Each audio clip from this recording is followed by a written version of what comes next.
ሰላም ጤና ይስጥልን እንዴት ናችሁ? ዛሬ ደግሞ ድራግ ኖሜንክሌቸር ኦር ኔሚንግ ኦፍ ድራግስ የመድኃኒት ስም አሰጣጥ ስያሜያቸው ምን ይመስላል የሚለውን እናያለን። ከዚህ ቀደም ደግሞ ሶርስ ኦፍ ድራግስ የሚለውን አይተን ነበረ። ዛሬ በአጭሩ ለማየት እንሞክራለን። መልካም ቆይታ።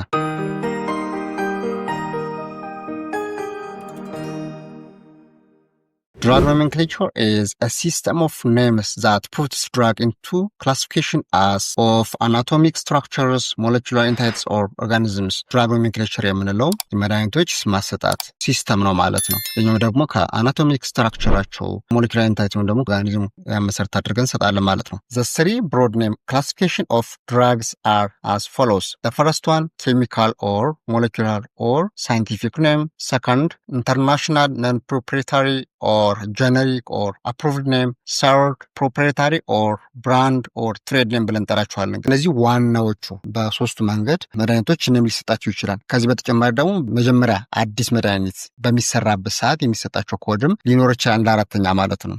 በዋናነት እንደዚህ ሶስት ኔሞችን ማወቅ ጥሩ ነው ማለት ነው። ይበልጥ ደግሞ ለስራችን ደግሞ የሚጠቅመው ጀነሪክ ትሬድ ኔም የምንላቸውን ሁለቱም ወር ገበያ ላይ የምታገኟቸው ናቸው ማለት ነው። The first one, chemical name. It depicts the chemical or molecular structure of the drug and states the structure in terms of atoms and molecules, accompanied by a diagram of the chemical structure. የመጀመሪያው ይሄ ኬሚካል ኔም ወይም ደግሞ ሞለኪውላር ወይም ሳይንቲፊክ ኔም የምንለው ብዙ ጊዜ በስትራክቸር ነው ስቴት የሚደረገው in terms of atoms or molecules ማለት ነው። ይህም ደግሞ በዲያግራም ኬሚካል ስትራክቸሩ ይቀመጣል ማለት ነው። ኬሚካል or scientific names are complex, long, can be difficult to pronounce and are useful to a few technically trained person. ይሄኛው ኬሚካል ኔም የምንለው በስትራክቸር የሚገለጸው ብለናል፣ ወይም ደግሞ ረጅም የሆነ ስም ነው ያለው ማለት ነው። ይህም ደግሞ በጣም ኮምፕሌክስ ነው፣ ለመያዝ አስቸጋሪ ነው። ሌላኛው ረጅም ነው። ሶስተኛው ደግሞ መድኃኒቱን ፕሮናውንስ ለማድረግ ያስቸግራል። ሌላኛው ደግሞ በጣም ጥቂት ቴክኒካል ትሬንድ የሆኑ ፐርሰኖች ናቸው የሚጠቀሙት ማለት ነው። ሁለተኛው non-proprietary or generic or approved name የምንለው ነው። It is an official generic and non-proprietary name given to a pharmaceutical drug. This is the abbreviated and approved name of that drug. ይህኛው non-proprietary ነው generic name የምንለው ደግሞ በእውነት እንዳሉ ኦፊሻሊ generic ነው። እንደሆነ non-proprietary name የምንለው ከፋርማሲቲካል ድራጎችን የሚሰጠው ማለት ነው። እንደዚህም ደግሞ በአብሪቬሽን ወይም ደግሞ approved name ሊሰጡ ይችላል ማለት ነው። It provides a unique standard name for each active ingredient that making communication more precise and avoid prescribing errors. በአይነት ይሄኛው ነና ፕሮፕሪየታሪ ጀነሪክ ኔም ደግሞ እያንዳንዱ ዩኒክ የሆነ ስታንዳርድ ኔም አለው ማለት ነው። ይሄኛው ደግሞ ኔም የሚሰጥ ምንድነው እያንዳንዱ አክቲቭ ኢንግራዲየንት መሰረት ያደረገ ነው ማለት ነው። ይሄኛው ደግሞ በቀላሉ ኮምፒት ለማድረግ ወይም ደግሞ ፕሪስክራይብ የሚደረግበት ሰዓት ኤረሮችን ለማስወገድ ያግዘናል ማለት ነው። ጀነሪክ ኔም የሚለው each drugs INN is unique. INN ማለት ኢንተርናሽናል ኔም ፕሮፕሪየታሪ ኔምስ ማለት ሲሆን እነዚህ ደግሞ እያንዳንዱ መድኃኒት የራሱ የሆነ ልዩ የሆነ INN ኔም አለው ማለት ነው። Drugs from the same therapeutic or chemical class are usually given names with the same stem. እንግዲህ በዋናነት ደግሞ ይሄ መድኃኒቶቹ ደግሞ ቴራፒውቲክ ወይም ደግሞ ኬሚካል ክላሲፊኬሽን ስናቸው the same ሆነው ነገር ግን እንግዲህ እነዚህ መድኃኒቶቹ the same የሆነ ቴራፒውቲክ ወይም ጥቅም ያላቸው እንዲሁ ደግሞ ኬሚካል ክላስ ያላቸው መድኃኒቶች the same የሆነ ስቲም ይኖራቸዋል ሲማለት ግንድ እንደማለት ነው። እንግዲህ በዋናነት ኤግዛምፕል እዚህ እንደምታዩት ሳፊክስ አለ፣ ግሩፕ አለ፣ ኤግዛምፕል አለ። እንግዲህ ሳፊክስ ከምንለው ሳርታን የሚል እናያለን። ከኛው ግሩፕ ላይ ስለዚህ እነዚህ ሳርታን የምንላቸው አንጂዮቴንሲን ብሎከሮች ናቸው ማለት ነው። ከዛም ውስጥ እንግዲህ ሎ ሳርታን እንግዲህ ሳርታን የሚል አላቸው ኮመን እነዚህ አንጂዮቴንሲን ብሎከሮች የምንላቸው ማለት ነው። በተለይ አንጂዮቴንሲን የምንለው ማለት ነው። ሎ ሳርታ ካንዴ ሳርታን እያልን የምንጠራቸው እነዚህ ሳርታን የሚል ሳፊክስ አላቸው ማለት ነው። ስለዚህ እንዳንድ መገለጫ እንወስዳቸዋለን። ሌላኛው ለምሳሌ አዜፓም የሚል አለ። ቤንዞዲያዜፒን ግሩፕ ውስጥ ናቸው። እነዚህ እንግዲህ ሎራዜፓም፣ ዲያዜፓም እንደምታያችሁ እዚህ ላይ እንግዲህ አዜፓም የሚል ተመሳሳይ የሆነ ሳፊክስ አላቸው ማለት ነው። ኤስ ኢንሂቢተርስን ብናይ ፕሪል የሚል ነገር አላቸው። ካፕቶፕሪል፣ ሊሲኖፕሪል፣ ኢናላፕሪል የምንላቸው እነዚህ ፕሪል የሚል ሳፊክስ አላቸው ማለት ነው። ሌላኛው ደግሞ ኢንዛይሞች አለው። ሳፊክሳቸው ኤኤስኢ ነው። ከዚህም ኤግዛምፕል ውስጥ አልቴፕሌስ እነዚህ ኢንዛይም ሲሆኑ ደግሞ ኤኤስኢ የሚል ሳፊክስ ወይም ተቀጥያ አላቸው ማለት ነው። structure of a drug can be easily identified by storing the suffix. የመድኃኒቱን ኔቸር ለማወቅ እንዲሁም ደግሞ አይደንቲፋይድ ለማድረግ በቀላሉ ሳፊክሳቸውን ማወቁ ለእናንተም በጣም አሪፍ ነው ማለት ነው። አንድ ግሩፕ መድኃኒት በቀላሉ ማያዝ ትችላላችሁ፣ ለመለየትም የተሻለ ነው። it may sometimes vary from country to country. ነገር ግን እነዚህ ጀነሪክ ኔምስ የምንላቸው በጣም በጥቂቱ አንዳንድ ቦታዎች ላይ ከካንትሪ ሊለያይ ይችላል። ዘሰም አክቲቭ ኢንግራዲየንት ያላቸው ተመሳሳይ ነው የሚሰጣቸው ብለናል አይደለ? ነገር ግን አልፎ አልፎ ደግሞ ከካንትሪ ካንትሪ ሊለያዩ ይችላሉ ማለት ነው። እንደ ኤግዛምፕል ብንወስድ ደግሞ ብሪቲሽ አፕሩቭድ ነው የምንለው የሚሰጣቸው ስሞች አሉ። ደግሞ ዩናይትድ ስቴትስ አፕሩቭድ ነው የምንላቸውም አሉ። ለምሳሌ ብሪቲሽ ላይ የሚሰጥ ለምሳሌ አድሬናሊን ብሎ ይሰጣል ብሪቲሽ። ዩኤስኤ ደግሞ ምንላ ኢፒኔፍሪን ብሎ ይጠራዋል። ኛው ደግሞ አሁንም ብሪቲሽ ላይ ሃይሲን ብሎ ሲጠራ ዩኤስኤ ደግሞ ስኮፖላማይን ብላ ትጠራለች። እንዲሁም ደግሞ ብሪቲሽ ላይ ፓራስታሞል ብሎ ሲጠራ ዩኤስኤ ደግሞ ምንላ አሲታሚኖፌን እያለ ይጠራል። ሌሎች መድኃኒቶች የተወሰኑ እንደዚህ አሉ። ለምሳሌ ሳልቡታሞል አሁን ብሪቲሽ ሳልቡታሞል ብሎ ሲጠራ ዩኤስኤ ደግሞ ምንላ አልቡቴሮል እያለ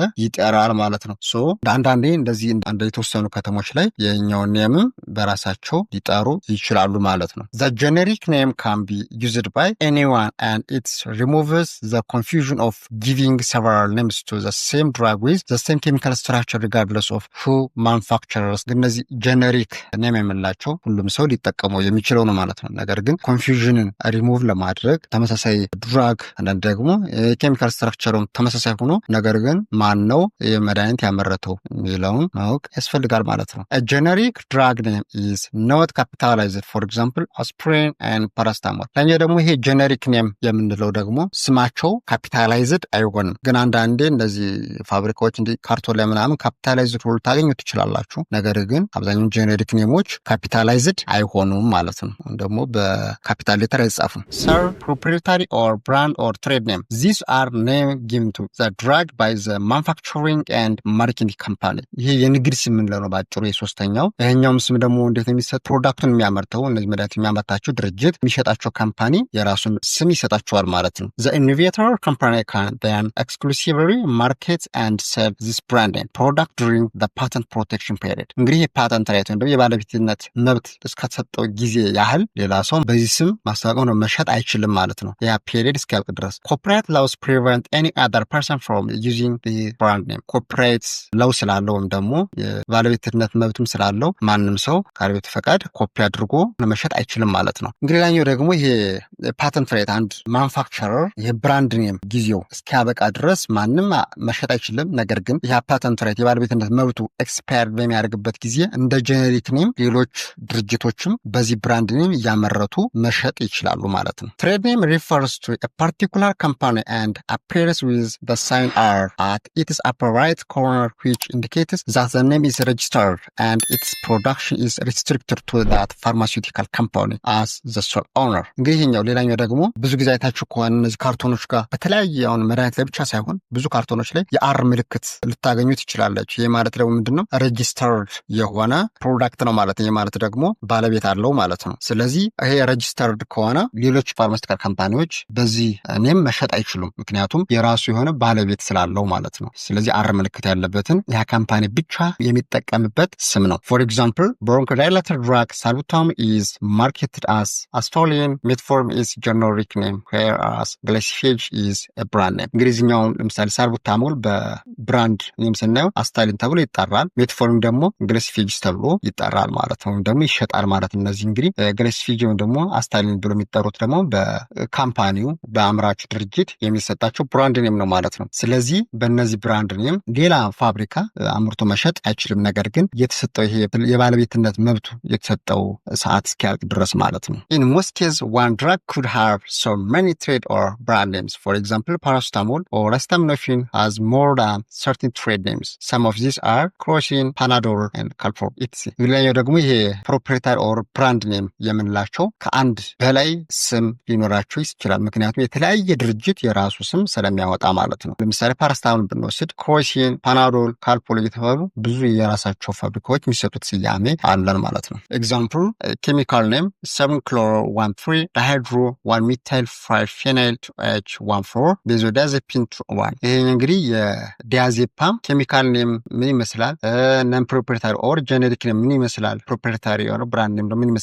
ነው የመጀመሪያው ኬሚካል ኔም ሲነው እንደምታዩት በጣም ኮምፕሌክስ ነው፣ ለማንበብ የሚያስቸግር ፕሮናንስ ለማድረግ የሚያስቸግር ስም ነው የያዘው። ሌላኛው ደግሞ ጀነሪክ ኔም የሚለው ደግሞ ዲያዜፓም ተብሎ ይጠራል።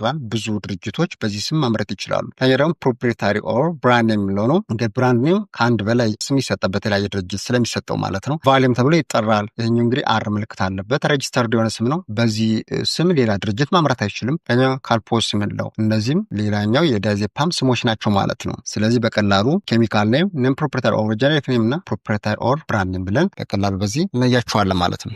Finally, a generic medicine is legitimately produced medicine that is an exact copy of the innovator or originator products or branded medicines and performs in exactly the same way. generic medicine የምላቸው እንግዲህ በህጋዊ መልኩ የሚመረቱ ናቸው። የማረት ደግሞ መጀመሪያ ኦሪጂኔተር ፕሮዳክት ወይም ደግሞ ኢኖቬተር ወይም ደግሞ ብራንድ ኔም ሜዲሲን የምላቸውን ኤግዛክት ኮፒ አድርገን የምናመርትበት ሂደት ነው። ይህ ማለት ደግሞ በተመሳሳይ ሂደት ፐርፎርም የምናደርግበት ነው ማለት ነው። ለእንግዲህ ብራንድ ኔም እና ጄኔሪክ ልዩነታቸውና ተመሳሳይነታቸው ምን ይመስላል ስናይ የጄኔሪክ ወይም ደግሞ ብራንድ ኔም ዘሴም የሚያደርጋቸው ነገር አንደኛው አክቲቭ ኢንግሪዲየንት ዶዚቻቸውን፣ ስትሬንግዝ፣ አጠቃቀም ሂደታቸውን፣ ሴፍቲ፣ ኳሊቲም፣ ፐርፎርማንሱ እንዲሁም ደግሞ ጠቀሜታው ተመሳሳይ ነው ማለት ነው። ልዩ የሚያደርጋቸው ምንድነው ካለ አንደኛ ኢንአክቲቭ ኢንግሪዲየንትስ የሚጨማመሩ ነገሮች አሉ፣ በዛ ይለያያሉ። ላይኛው ፕሪዘርቫቲቭስ በከለራቸው፣ በቀጻቸው፣ እንዲሁም ደግሞ በቴስታቸው፣ ፓኬጂንግ በእነዚህ ደግሞ የጄኔሪክ እና ብራንድ ኔም ልዩነት አላቸው ማለት ነው። ፎር ኤግዛምፕል ጄኔሪክ ኤንድ ብራንድ ኔም ድራግስ መስት ሚት ዘ ኤግዛክት ሴም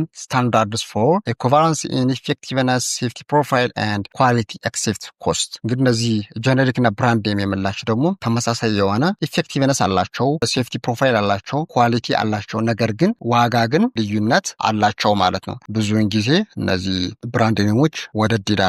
የተለያዩ አዲቲቭ ነገሮች ኢንአክቲቭ ኢንግሪዲየንቶች ስለሚጨምሩ፣ ፕሪዘርቫቲቭ ስለሚጨምሩ ዋጋው ከፍ ሊል ይችላል ማለት ነው። The difference in cost between a generic and brand name drug is mainly due to a difference in the development cost, as manufacturers of the generic version do not incur expense on developing and marketing the generic version, which is required for a new drug. Thus, the manufacturer can produce the drug at a lower unit cost and sell it for less. Further, the competition keeps the price of generic medicines down. እንግዲህ በአይነት የጄኔሪክ እና ብራንድ ኔም የምላቸው የዋጋ ዲፈረንስ አላቸው። ይህም ማለት ደግሞ ምንድነው መጀመሪያ ለአንድ ሰው ይህም ፕሮዳክት ለማስተዋወቅ ለማምረት ይህም መድኃኒት ዲቨሎፕ ለማድረግ የሚያወጣቸው ኮስቶች አሉ።